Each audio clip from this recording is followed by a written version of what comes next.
Nah, sebelum lanjut ke perbandingan nilai-nilai dalam hikayat dan cerpen, kita akan pelajari dulu tentang karakteristik kebahasaan dalam hikayat. Suara saya kedengeran?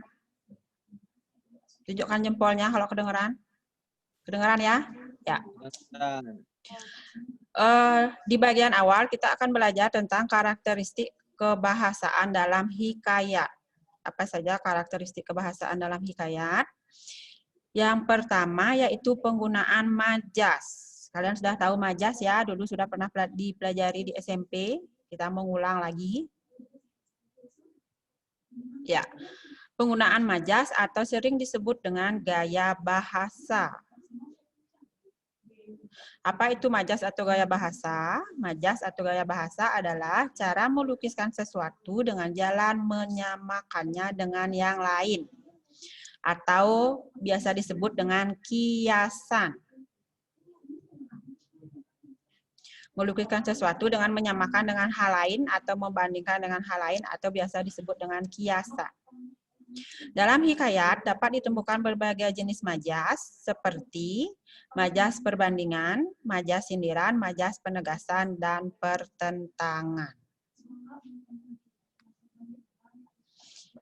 Ayo kita lihat beberapa jenis contoh penjelasan tentang majasnya. Nah, di sini akan dijelaskan beberapa saja ya yang sering muncul di hikayat. Yang pertama yaitu alegori. Masih ingat dengan majas alegori? Majas alegori adalah perbandingan suatu keadaan atau peristiwa dengan beberapa kiasan yang membentuk satu kesatuan. Untuk lebih jelas, silakan lihat contohnya. Otak manusia laksana mata pisau. Semakin dipakai, semakin tajam dan membuat semakin disegani. Jika pisau dibiarkan tergeletak begitu saja, lambat laun akan tumpul, mengkarat, dan tidak lagi mengikat. Mengapa contoh itu disebut dengan alegori? Sesuai dengan pengertiannya, membandingkan suatu keadaan dengan peristiwa. Itu berarti yang dibandingkan adalah keadaan apa? Otak manusia yang dibandingkan dengan Mata pisau. mata pisau. Berarti otak manusia sama dengan halnya dengan mata pisau, harus dilatih. Ya, harus dipakai. Itu jika tidak digunakan maka sama halnya dengan pisau. Dia akan lambat, akan tumpul, tidak mengkarat. Itu berarti yang dibandingkan adalah otak manusia dengan mata pisau. Semakin sering digunakan,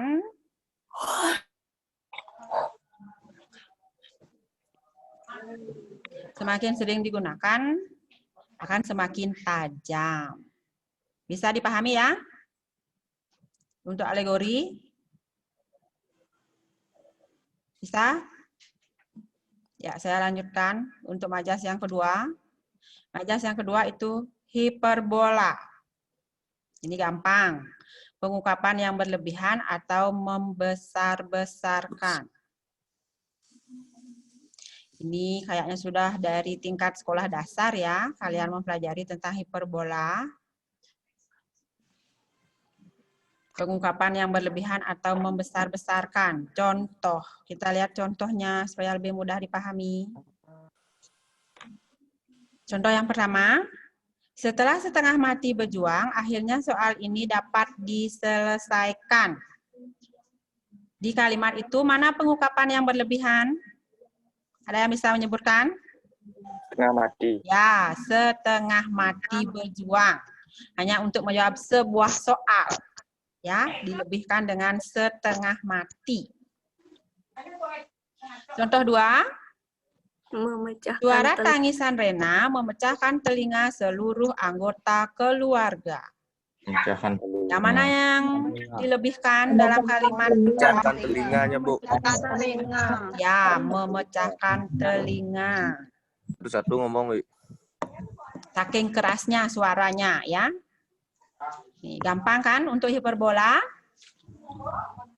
Ya. Bayu, info Bayu. Nanti kalian bisa membuat contoh lain yang berkaitan dengan hiperbola yang membesar-besarkan. Mengungkapkan sesuatu secara berlebihan. Itu majas yang kedua. Sekarang kita lanjut majas yang ketiga. Bisa dilanjutkan? Bisa ya? Ya. Yang ketiga, litotes.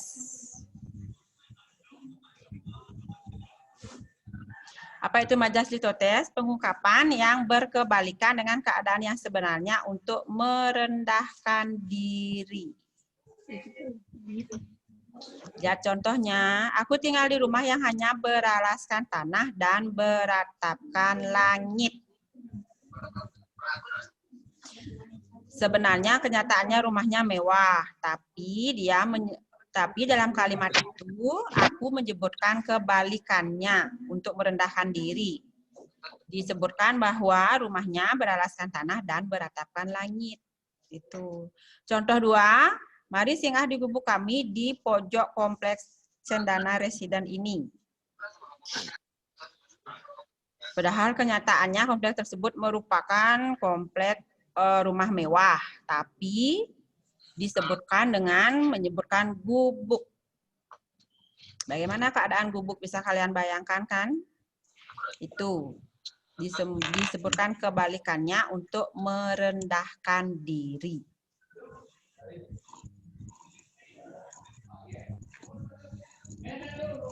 Bisa dipahami untuk litotesnya?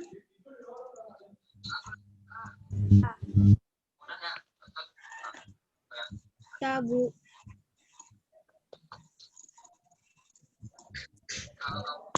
Ya, yuk kita lanjutkan.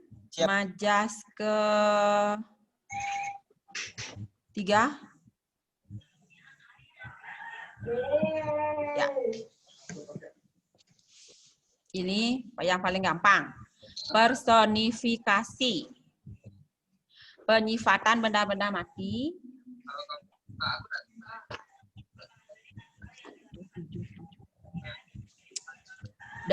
Personifikasi adalah penyifatan benda-benda mati dengan sifat-sifat atau perilaku manusia.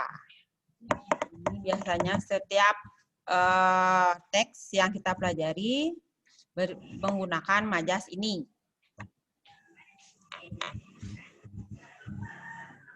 Tidak hanya hikayat dan cerpen ya atau karya sastra, tapi juga biasanya teks deskripsi itu akan menggunakan majas personifikasi. Contohnya, ombak laut itu saling berkejar-kejaran dengan pengunjung pantai. Penyifatan benda mati dengan sifat atau perilaku manusia. Ombak dikatakan memiliki sifat seperti manusia, mampu melakukan hal yang dilakukan oleh manusia, yaitu berkejar-kejaran.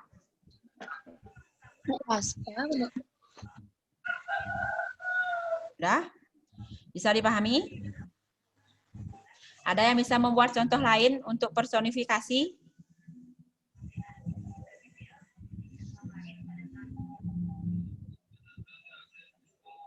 Ayo, ada yang bisa membuat contoh lain untuk personifikasi?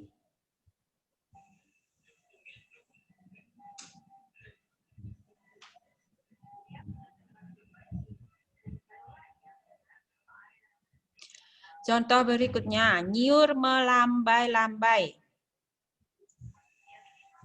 Memanggilku dari balik jendela. Nyiur dikatakan bisa melambai, seperti apa yang bisa dilakukan oleh manusia.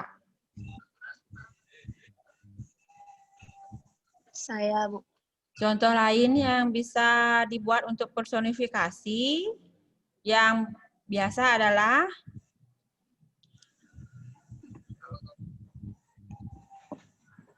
rumput bergoyang. Ya. Itu biasa ya kalian buat dalam personifikasi bergoyang. Rumput Goyang-goyang. dikatakan bergoyang, bisa melakukan hal atau perilaku yang dilakukan oleh manusia. Bergoyang. Itu untuk personifikasi. Bisa dipahami untuk personifikasi? Bisa. Ya, bisa.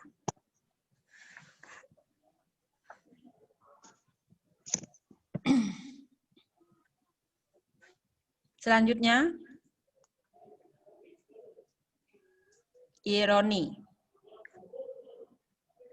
Apa itu majas ironi? Majas ironi adalah sindiran dengan menggunakan kebalikan dari keadaan sebenarnya.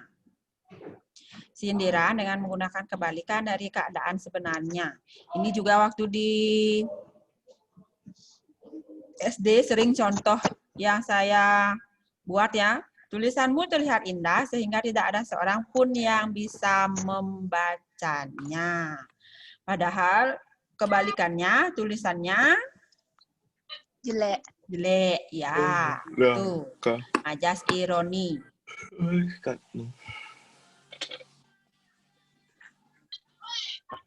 Bisa dipahami ya untuk majas ironi? Bisa. Suaramu merdu sekali. Sampai-sampai telingaku pecah mendengarnya, itu misalnya. Padahal suaranya tidak enak didengar saat menyanyi. Tapi dikatakan bagus. Itu. Sindiran dengan menggunakan kebalikan. Sampai di sana bisa dipahami ya? Tentang majas? Ya, ini hanya mengulang. Nah, itu tadi majas. Ada 5 majas yang sudah kita bahas. Ada personifikasi, ada ironi, ada litotes, ada hiperbola, dan alegori. Itu 5 majas yang sudah kita pelajari. Untuk selanjutnya, karakteristik kebahasaan dalam hikayat ialah penggunaan kata-kata arkais. Apa itu kata-kata arkais? Bahasa yang digunakan dalam hikayat biasanya menggunakan ungkapan arkais, berhubungan dengan masa lalu, ciri kuno dan tua. Apalagi gak mikirin kamu. Jika membaca hikayat, akan ada kata-kata yang sering kalian temukan, yaitu syahdan. Syahdan itu artinya lalu. Hatta, sesudah itu atau kemudian, alkisah dan sebermula. Selain itu, dalam hikayat juga menggunakan kata ganti pronomina, kata ganti orang. Apa kata ganti orang yang digunakan dalam hikayat? Ada tuan, ada siapa? ada hamba, kemudian saudara, kekasih. Hambanya saya ketik 2 kali ya. Tuanku raja, punya peliharaan si monyet, itu misalnya. Kemudian rakyat jelata dalam cerita hikayat menyebutkan dirinya dengan menggunakan kata ganti hamba. Itu ya. Pasti sudah sering kalian temukan kata ini jika sudah pernah membaca sebuah contoh hikayat. Ya, bisa dilanjutkan? Bisa. Ya. Bisa, Bu. Bisa. Nih, nilai-nilai dalam hikayat dan cerpen. Yang tadi yaitu tentang penggunaan kebahasaan. Penggunaan kebahasaan terdiri dari 2 hal, yaitu penggunaan majas dan penggunaan kata-kata arkais. Kemudian sekarang dilanjutkan dengan nilai-nilai dalam hikayat dan cerpen. Hikayat dan cerita pendek merupakan wujud karya sastra. Dari kedua jenis karya sastra tersebut, ada banyak pelajaran yang dapat diperoleh, di antaranya nilai moral, nilai sosial budaya, dan nilai-nilai yang bersifat mendidik. Itu, tapi karena bahasa yang digunakan dalam hikayat itu agak sulit dipahami, jadi jalan ceritanya juga akan sangat sulit untuk kita cerna, kecuali kita baca berkali-kali. Itu ya, atau dicari terjemahannya. Nah, sekarang perbedaannya.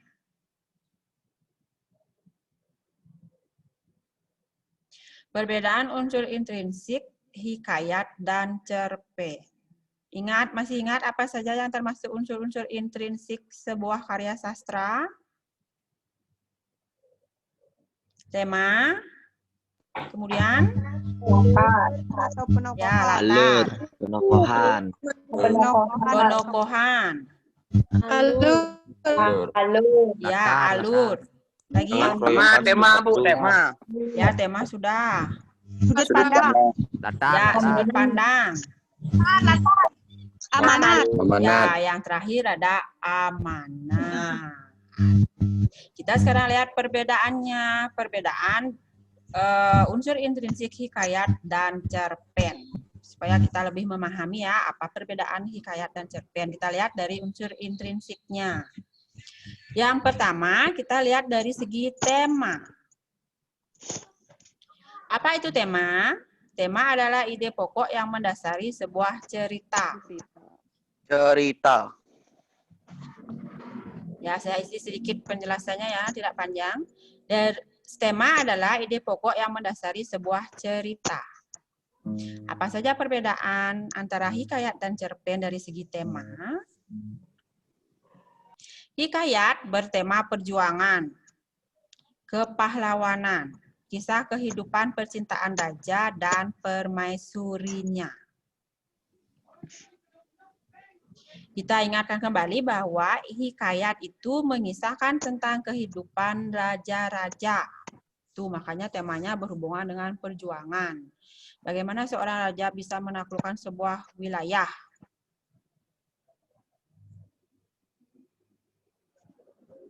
Kemudian setelah mampu menaklukkan sebuah wilayah, itu nanti akan dikisahkan tentang bagaimana kehidupan percintaannya. Bagaimana kehidupan dengan kekasihnya atau permaisurinya. Itu kalau hikayat. Sedangkan cerpen, itu temanya lebih bervariasi. Sudah sering membaca cerpen kan? Tidak. Ya, tentang percintaan, persahabatan, keluarga, agama. Perdebatan. Bahkan Asik. sekarang banyak muncul cerpen yang berhubungan dengan lingkungan hidup. Boleh. bencana alam, Ya, bencana alam bagaimana kita menyelamatkan lingkungan itu bisa kita buat cerpennya. Tuh, sudah bisa dibedakan ya dari segi temanya? Sudah. Ya. sudah Ini yang mendasari yang pertama tema. Sekarang kita lihat perbedaan yang kedua. Nih, perbedaan yang kedua dari segi latar. Apa itu latar? Latar adalah tempat, waktu, dan suasana dalam Waktu, suasana. cerita.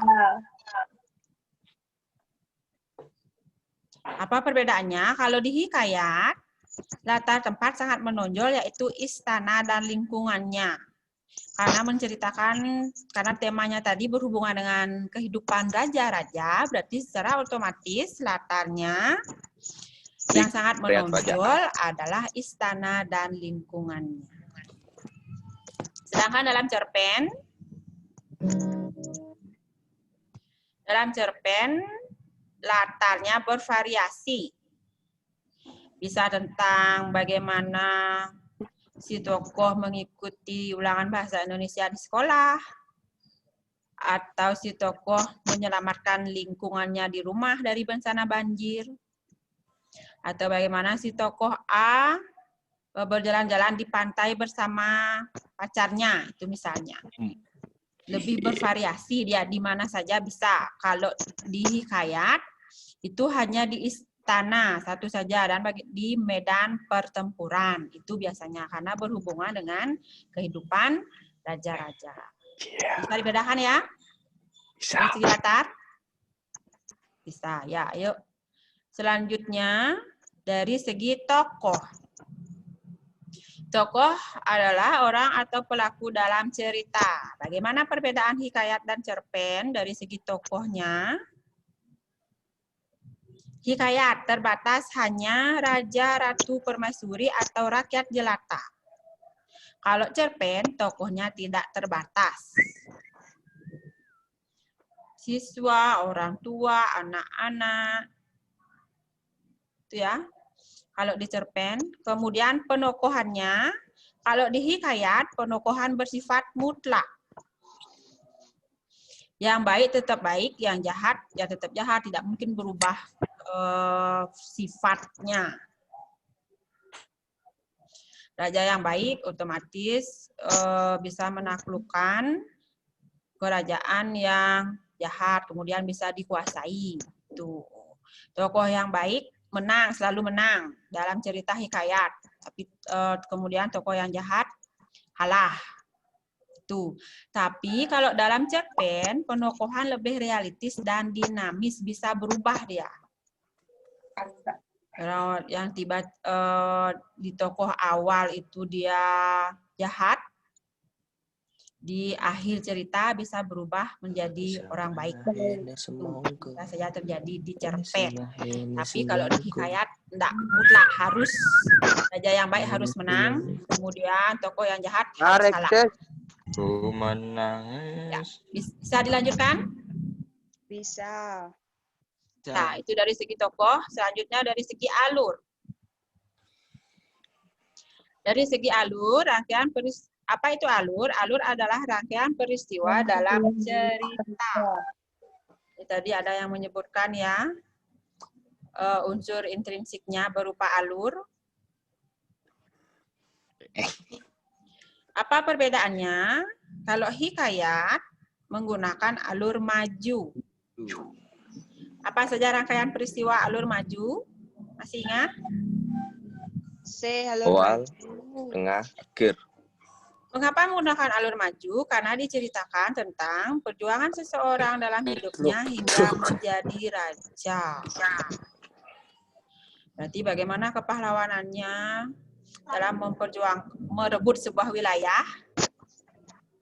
Kemudian karena kemenangannya dapat merebut sebuah wilayah, dinobatkan menjadi raja. Alurnya maju. Kalau cerpen menggunakan bermacam-macam alur, baik itu maju, mundur, maupun campuran.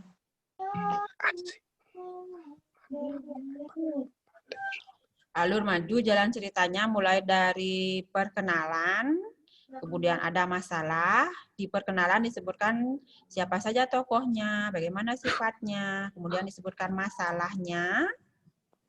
Setelah itu ada konflik, ya, itu rangkaian alur, kemudian ada klimaks, puncak konflik, kemudian ada anti klimaks, pemecahan masalah dari konflik. Kemudian terakhir ada penyelesaian. Tuh, kalau alur maju. Kalau alur mundur, dimulai dengan apa rangkaian peristiwanya? Alon. Alur mundur. Flashback dia ya. Ya, menceritakan Ya, dari kalau alur raja mundur. atau masa kecilnya.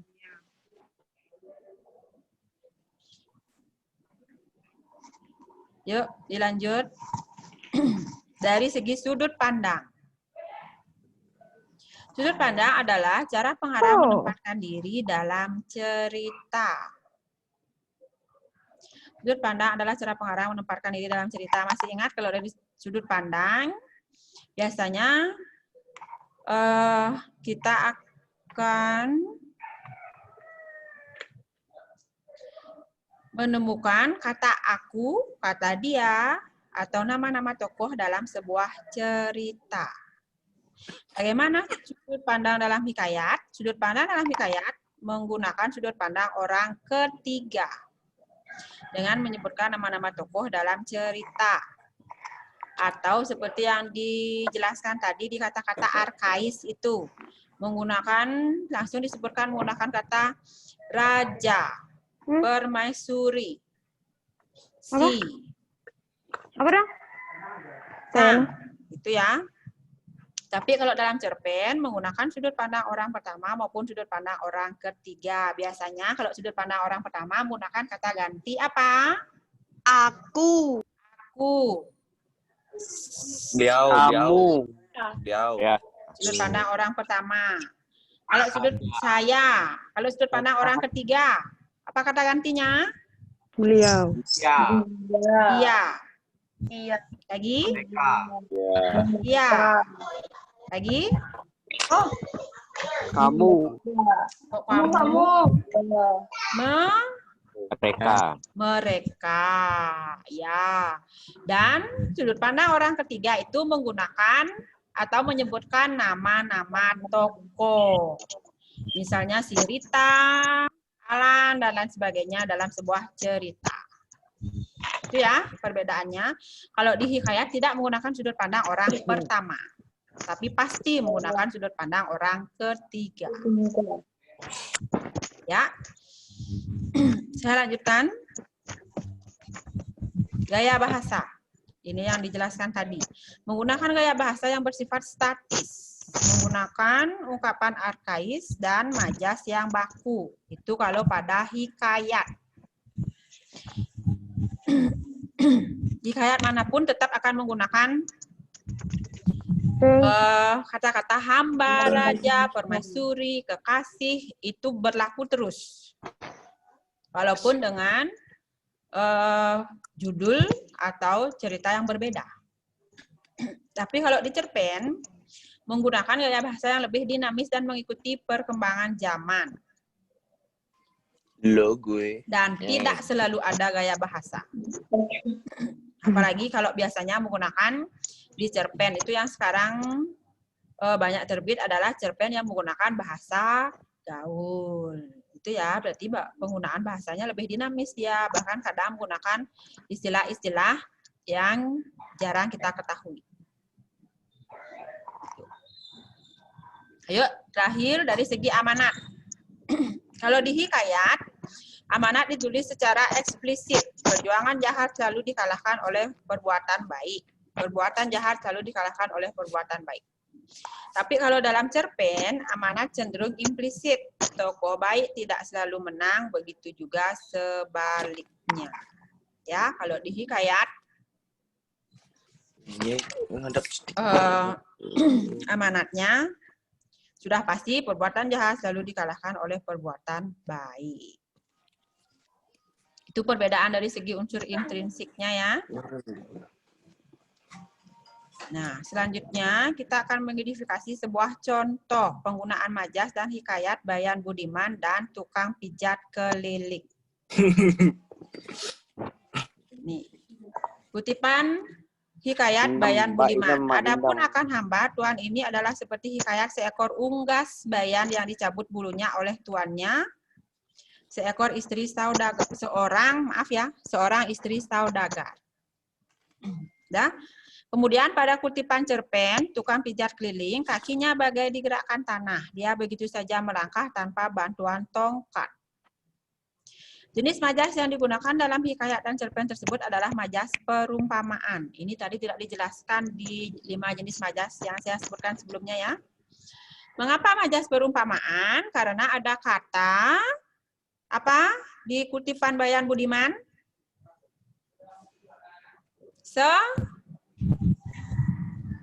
Seperti. Di kutipan Bayan Budiman, seperti hikayat seekor unggas. Di kutipan tukang pijat keliling, bagai. Langit. Kakinya bagai digerakkan tanah. Tuh.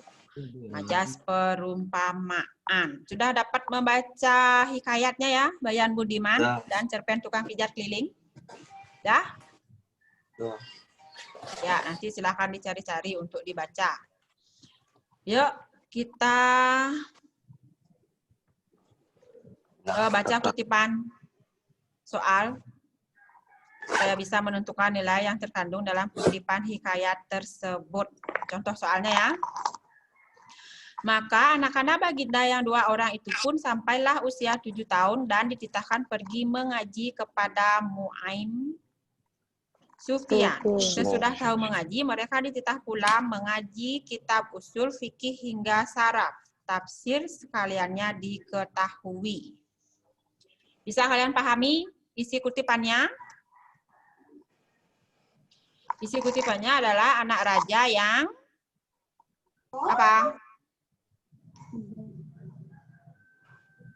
Isi kutipannya adalah anak raja yang diperintahkan untuk pergi belajar mengaji. Itu. Berarti nilai yang terkandung dalam kutipan tersebut adalah Agama. berhubungan dengan nilai apa? Agama. Berhubungan dengan nilai agama. Budi pekerti. Agama dan pendidikan. Ya, yuk. Nah, iya kan murid. Sekarang berhubungan dengan majas. Contoh soalnya. Gadis Cina memandang ke kejauhan bagai nelayan memandang cakrawala. Personifikasi. Personifikasi. Apa? Majas apa? Semara. Personifikasi. Personifikasi? Parbola. Hiperbola yang melebih-lebihkan. Apa yang dilebihkan dalam kutipan itu? Cakrawala. Cakrawala, yuk dilihat. Nih. Majas yang digunakan dalam kutipan itu adalah majas simile. Apa majas simile? Majas yang menggunakan kata-kata pembanding. Ini tadi tidak dijelaskan sebelumnya. Jasmara. Ya, kutipan dalam kutipan yaitu bagai nelayan memandang cakrawala. Itu yang dibandingkan kehidup si gadis dibandingkan dengan nelayan. Perbandingan yang seperti itu disebut dengan majas simile. Ini kadek Ya. Sampai di sini pelajaran kita hari ini. Ada yang bisa menyimpulkan apa saja yang sudah kita pelajari? Belum, jangan keluar, belum. Ada yang bisa menyimpulkan apa saja yang sudah kita pelajari?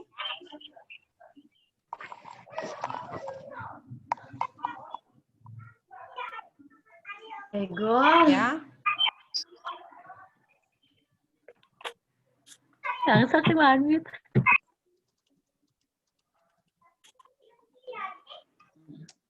Yang sudah kita pelajari yaitu kebahasaan dalam hikayat, yaitu penggunaan majas dan